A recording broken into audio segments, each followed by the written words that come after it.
In today's video, I'm going to teach you how to delete entries in QuickBooks Desktop.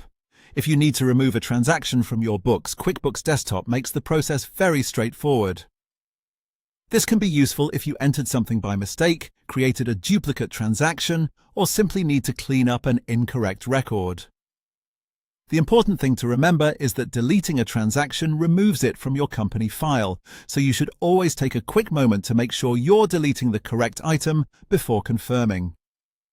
To get started, open the transaction you want to remove. This could be a check, an invoice, a journal entry, or another type of transaction. The key here is that the actual transaction window needs to be open on your screen before you can delete it. If you're looking through a list or register, just click into the entry so you can view the full details. Once the transaction is open, move your cursor to the top of the screen and click the Edit menu. This menu contains several actions you can take for the transaction you're currently viewing, so it's the right place to go when you need to remove something. From the Edit menu, select Delete. As soon as you choose this option, QuickBooks will usually ask you to confirm that you want to proceed. This confirmation step is there to help prevent accidental deletions, which is especially helpful if you're working quickly or managing a large number of records. When the confirmation message appears, click OK or Yes to finalize the deletion. After that, the transaction will be removed.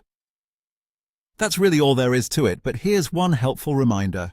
Before you confirm the deletion, quickly review the transaction date, amount, and type so you can be confident you're removing the right entry. If the transaction affects your financial reports, account balances, or customer records, deleting it will also affect those areas, so it's always a good idea to proceed carefully, and that's how to delete entries in QuickBooks Desktop. Open the transaction, go to the Edit menu, choose Delete, and confirm by clicking OK or Yes. It's a simple process, and once you've done it a couple of times, it becomes very easy to manage.